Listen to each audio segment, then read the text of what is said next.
Before the flood, the earth remembered a kind of power that no human army could control. Genesis gives its bearers one ancient name, the Nephilim. It calls them mighty men, men of renown, and then moves on with almost no description. But another ancient work, the Book of Enoch, expands the silence into a nightmare. It describes giants whose hunger emptied the earth, whose violence turned against the people who once admired them, and whose existence became part of a world heaven would no longer permit to continue. The most terrifying question is not how tall they were. It is how a civilization learned to celebrate them before it learned to fear them. This is the story of a world that mistook strength for glory, forbidden knowledge for progress, and terror for order. It is also the story of why the ancient imagination connected the Nephilim to the judgment of the flood. We must begin with an honest boundary. Genesis never tells us the color of a Nephilim's skin, the shape of his face, or his exact height. The pale, stone-skinned giants in this retelling are a cinematic reconstruction, not a recovered biblical portrait. Genesis also does not give us the private life of a giant chieftain or describe cities built specifically for colossal bodies. Those elements allow the ancient claims to be dramatized without pretending that a camera was present. What the text does say is strange enough. The Nephilim were on the earth in those days, when the sons of God came to the daughters of humanity, and children were born to them. They became the mighty men of old, men of renown. Immediately around that statement, Genesis describes multiplying wickedness, a corrupted earth, and violence filling the world. Long before the rain, the world was green. Rivers cut through black stone. Cedar forests climbed the ridges.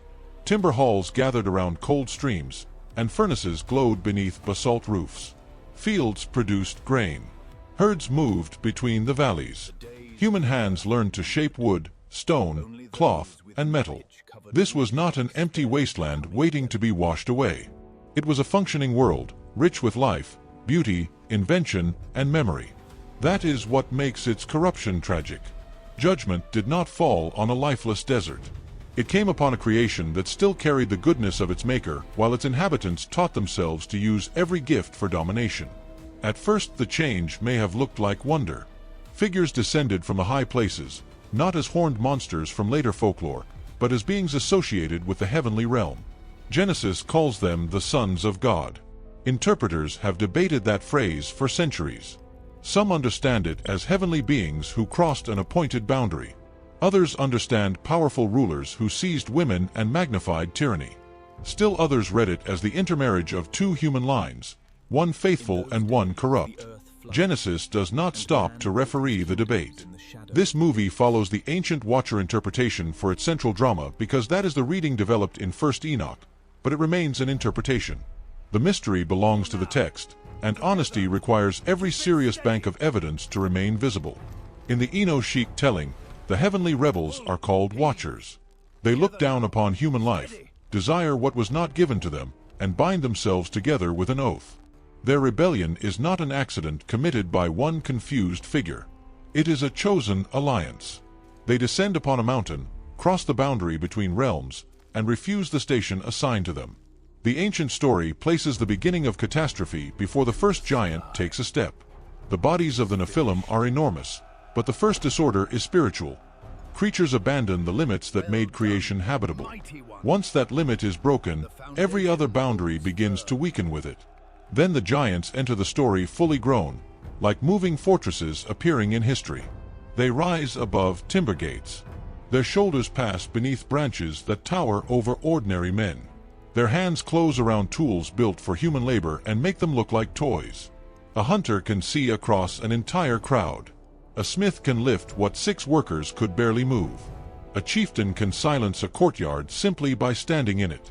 The first response is not necessarily terror. People gather to watch. Leaders offer gifts. Craftsmen measure new doors. Songs carry their deeds from one valley to another. Genesis calls them men of renown. Fame comes before ruin. Even that phrase requires care. The Hebrew expression translated mighty men can describe warriors, champions, or powerful figures. It does not by itself tell us whether every one of them possessed a monstrous body. The word Nephilim is also uncertain. Some connect it with falling, producing ideas such as fallen ones or those who cause others to fall. Others warn that the name's origin cannot be recovered with confidence. The Greek translators used a word that helped create the later language of giants, while the spies in Numbers describe overwhelming stature. The tradition of enormous bodies is ancient and understandable, but the text still asks us to distinguish what is named, what is implied, and what later readers supplied. This film gives the tradition a physical form without calling that form a translation. For a time, their strength appears useful. A giant can drag cedar trunks from the forest. He can raise stones that once demanded ropes and teams. He can break the resistance of rival settlements without a long siege. Under his protection, one city grows wealthy while another pays tribute. People begin to believe that survival belongs to those who stand closest to the strongest body. A colossal warrior becomes more than a soldier. He becomes a symbol, then a ruler, then the measure by which every law is enforced. The world does not fall in a single night. It reorganizes itself around power until power no longer needs to explain itself. No graphic cruelty is required to establish scale. Mature adults stand beside the leg of a giant whose knee rises above their shoulders. A human table becomes a serving tray in his hands. A stair built for ordinary bodies forces him to duck, so workers tear it down and build another. Every alteration teaches the same lesson. The environment must now adapt to him. Architecture becomes propaganda. A doorway the size of a cliff tells every visitor who matters before anyone speaks. The giant's body becomes a public decree written in timber and stone. The Book of Enoch adds another layer. The Watchers teach knowledge that human beings were not prepared to govern. One teaches the making of weapons and the working of metals. Others reveal enchantments, the cutting of roots, signs in the heavens, and arts of appearance. Some of these crafts may sound harmless in isolation. The problem in the story is not that every tool is evil. It is that knowledge is severed from wisdom and placed inside a culture already learning to worship strength. Bronze hardens. Blades lengthen. Armor spreads. Observation becomes manipulation. Beauty becomes deception. Skill becomes leverage. Progress accelerates while character collapses.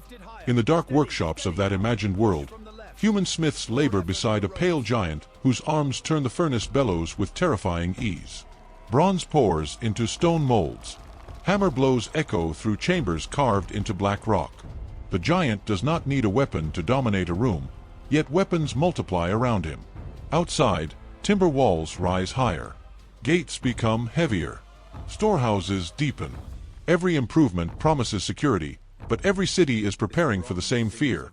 Somewhere beyond the forest, another colossal ruler is growing stronger. The giant chieftain at the center of this reconstruction has no biblical name. He represents the logic of a world ruled by appetite. He begins beneath banners and praise. People place food before him, weapons at his feet, and the defeated symbols of rival settlements behind his throne. His pale skin and ogre-like features belong to the film's visual language, not to scripture. What matters is the transformation around him. Adults who once approached with admiration now calculate how much grain will satisfy him. Workers who once built homes now reinforce his hall. Leaders who once negotiated now wait for his approval. Renown has become dependence. First Enoch describes the giants consuming what human beings produced. When people could no longer sustain them, the giants turned against humanity. The ancient measurements attached to them are almost certainly extravagant, symbolic, corrupted through transmission, or intended to communicate unthinkable scale. We will not turn thousands of ancient units into a literal creature taller than a mountain. The point is not arithmetic. The point is appetite without limit. In this reconstruction, bodies 3 or 4 times the mass of a powerful man require entire storerooms. Herds disappear. Forest game becomes scarce. Nets return empty. Grain that should feed a village is carried toward one guarded hall. The ecological pressure spreads beyond hunger. Giant hunting parties drive animals from breeding grounds. Colossal feet destroy irrigation banks. Timber cut for oversized halls opens wounds in the cedar canopy. Forges devour charcoal, and charcoal devours forest. Streams that once ran clear carry ash from the workshops. Again, Genesis does not catalog these scenes. They translate the ancient charge that the earth itself became corrupt. Sin is not confined to private intention. It enters systems, tools, landscapes, and the distribution of food. The land begins to bear the cost of appetites it did not create. Hunger changes the sound of the world. Market voices become whispers. Doors close when heavy footsteps pass. Fields are harvested before the grain is ready because tribute cannot wait. Human rulers compete to offer more, hoping to purchase protection for another season. The giant companies move through cedar valleys, leaving broken fences and emptied storehouses behind them. No graphic spectacle is needed. The absence tells the story: an overturned basket, a cold hearth, a silent pasture, a hall with tables far too large for the people who built it. Soon the giants no longer serve cities. Cities serve the giants. Colossal timber chambers rise on basalt foundations. Stairways widen. Door lintels climb. Bronze plates cover gates thick enough to resist human tools. Ordinary adults become small figures carrying tribute through architecture designed to remind them of their place. The giants feast above them while musicians play below. This is not a scene given in Genesis. It is a visual argument drawn from the connection between mighty men, renown, corruption, and violence. A world that glorifies domination eventually builds monuments to the bodies that dominate it.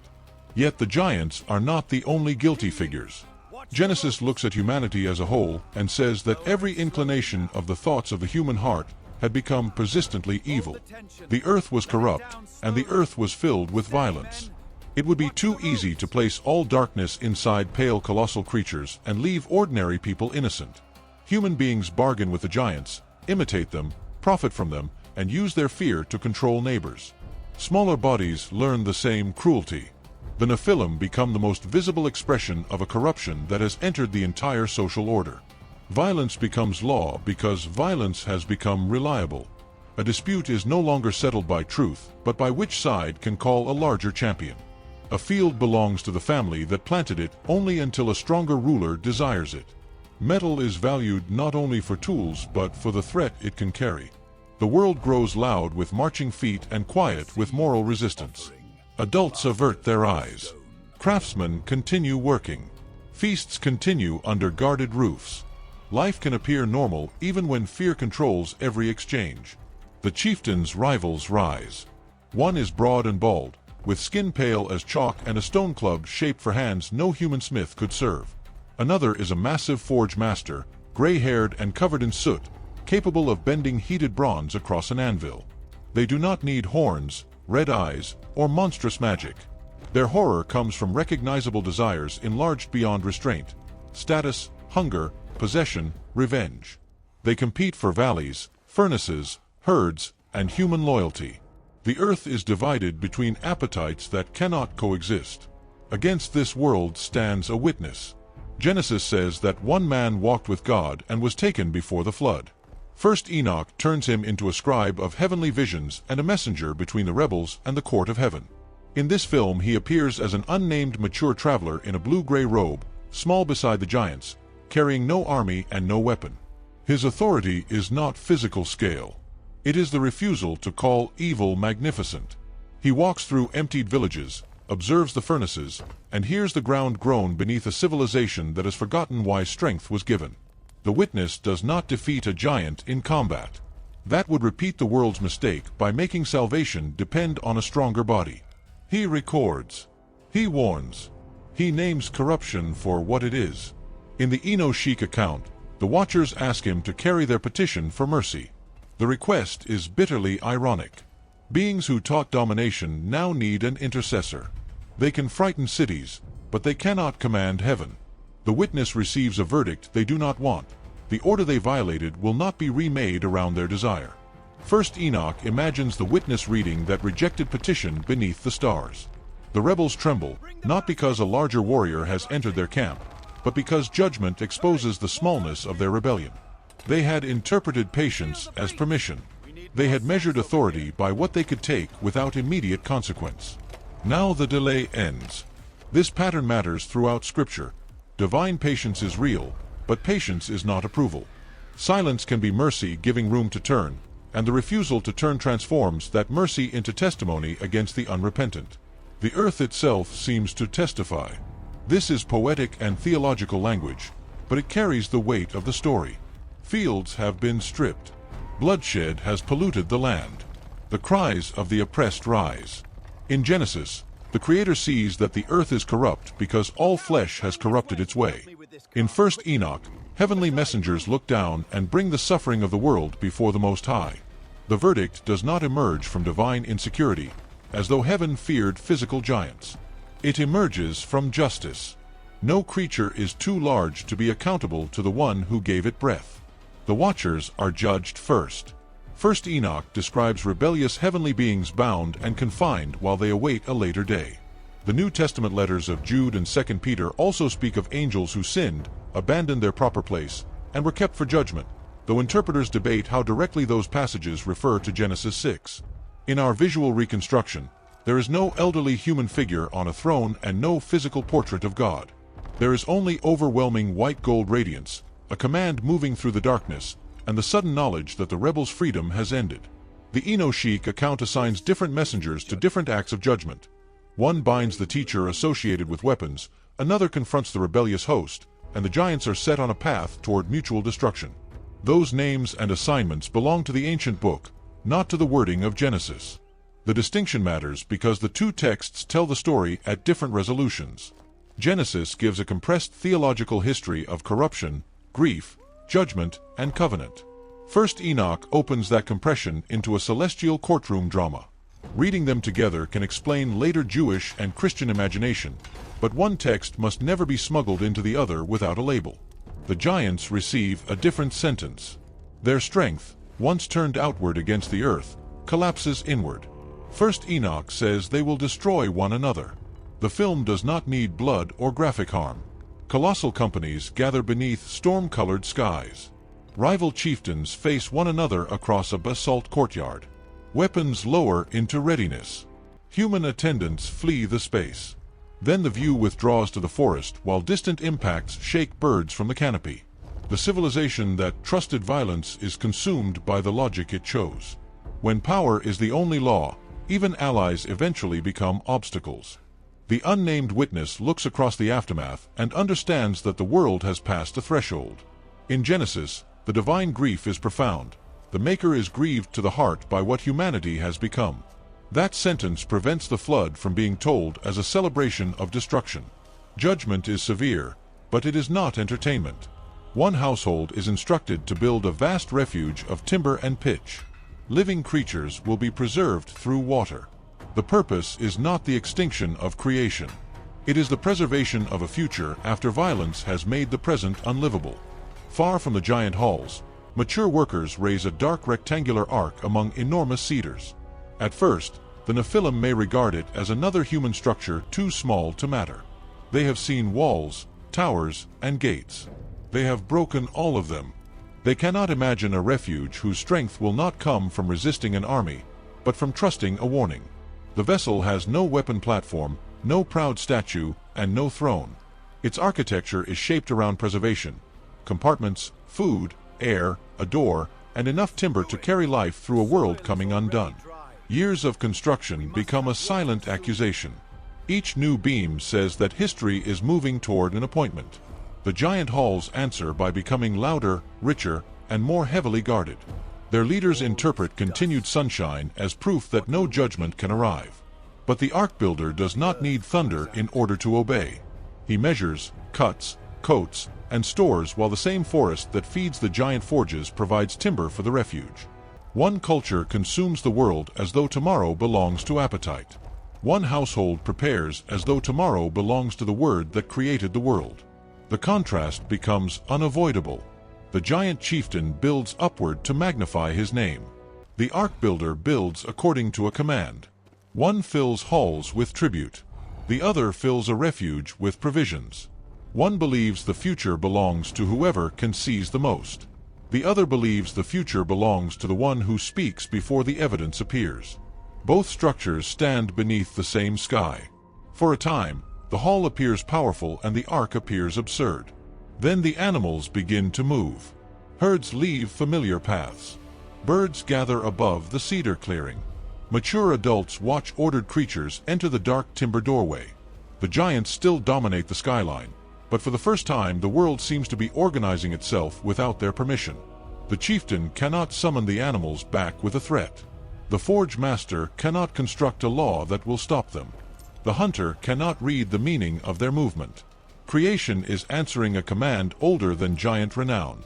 The first rain must not fall inside halls or beneath roofs. It begins outdoors, across the forest canopy, after the appointed time. A drop darkens stone. Another strikes a bronze plate. Water threads through giant hair and runs across pale skin. The chieftain looks upward, not frightened yet, because he has survived storms. But this is not merely a storm. Genesis says the fountains of the great deep burst open and the floodgates of the heavens were opened. Water comes from below and above. Rivers escape their channels. Black soil becomes moving mud. Basalt courtyards vanish beneath a rising sheet. The giants react with the confidence that served them in every earlier crisis. They brace gates, lift beams, climb ridges, and carry loads no ordinary adult could move. Their strength remains real. It is simply irrelevant to the scale of the event. Muscles can raise a stone, but they cannot command the deep. Height can dominate a crowd, but it cannot make a covenant with water. The chieftain stands above human rooftops and still finds the flood climbing. The hunter reaches a black ridge and sees every valley filling at once. The smith closes the doors of a dry forge, but no furnace can burn away an ocean. We will not turn their end into spectacle. The camera remains with architecture, water, abandoned weapons, and distant silhouettes. A colossal throne hall loses its banners. Bronze tools disappear beneath dark currents. A giant shadow crosses a ridge and is hidden by rain. The ark rises, not because its occupants are physically stronger, but because they entered the refuge prepared for them. The world that trusted visible power watches visible power fail. First Enoch adds one of the darkest claims in the entire tradition. It says that after the bodies of the giants perish, the spirits that came from them remain upon the earth as evil spirits, afflicting and oppressing humanity until the final judgment. That idea is not stated in Genesis, and Christians should not quote it as though it were a verse from the canonical flood account. It belongs to the Enochic explanation for the origin of wandering destructive spirits. Whether accepted as history, theology, or ancient interpretation, it reveals what later readers believed the Nephilim represented: violence that outlives the body that began it. The waters eventually recede, and Genesis moves toward covenant. But one phrase refuses to stay buried. The Nephilim were on the earth in those days, and also afterward. What does afterward mean? Does it refer simply to the time after the unions began but before the flood? Does it foreshadow later giant clans? Or does the phrase preserve a tradition whose chronology the text does not explain? The Bible does not answer with a single sentence. The ancient Near East remembered primeval heroes in many forms. Israel's scriptures do not merely copy those memories. They place every celebrated power beneath the judgment of one Creator. The mighty are not divine because songs preserve their names. A warrior is not righteous because his victories become legend. This theological reversal may be one reason Genesis is so brief. It refuses to linger admiringly over the giants. The text gives them a line of renown, then turns attention to the moral condition of the earth and to the quiet obedience of the man building a refuge. Fame receives a sentence. Faith receives a future. Centuries later, frightened spies return from Canaan and claim that they saw the Nephilim, descendants of Anak connected with the Nephilim.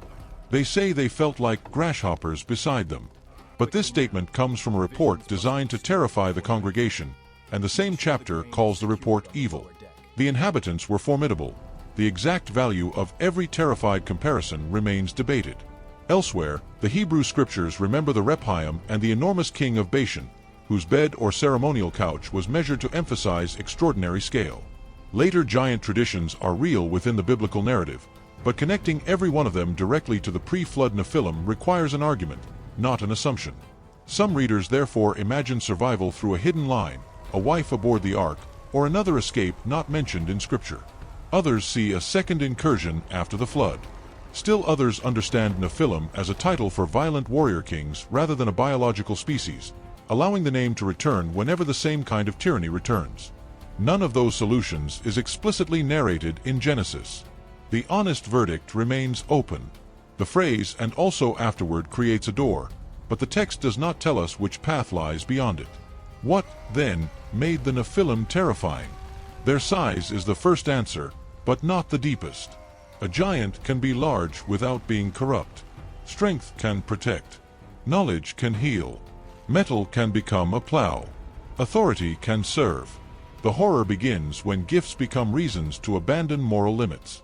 The Watchers desire what is forbidden. Human rulers prefer power to justice. Giants turn appetite into law. Ordinary adults decide that cooperation with domination is safer than resistance. Corruption becomes a system before it becomes a catastrophe. This is why the story still feels uncomfortably modern without requiring anyone to search mountains for bones. The spirit of Nephilim culture appears wherever renown excuses cruelty, technology outruns wisdom, bodies are worshipped, and the weak are treated as fuel for the ambitions of the strong. The biblical warning is not that physical height is evil. It is that no amount of power can make rebellion sustainable. A civilization may build gates high enough for giants and still be too small to contain its own appetite. For Christians, the flood also points forward through the words of Jesus, who compared the days before his coming to the days of Noah. His emphasis was not a secret timetable built from giant legends. It was ordinary life continuing while a decisive judgment approached. People ate, drank, married, built, and planned until the day arrived. The warning is readiness, not obsession. The ark becomes a picture of refuge because deliverance depends on entering what God provides before the waters make the need obvious. The Nephilim stand at the edge of that warning like monuments to the failure of self-salvation. They possess height, muscle, weapons, fortified halls, forbidden knowledge, and names remembered across generations.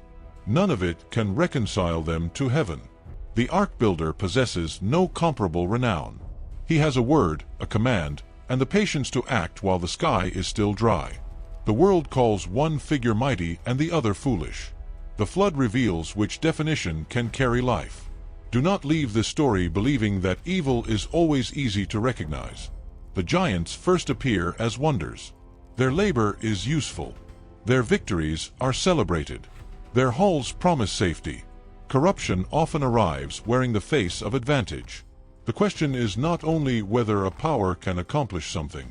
It is what that power asks you to surrender, whom it consumes, and whether it still bows before the one who gave it. The pale giants of this film belong to a reconstruction. The moral scale of the story does not. Genesis names the Nephilim, surrounds their age with corruption and violence, and carries the world toward judgment and preservation.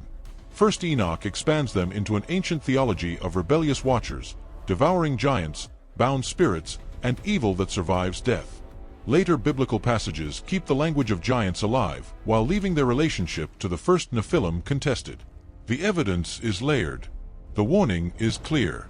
The world before the flood did not collapse because human beings were too small.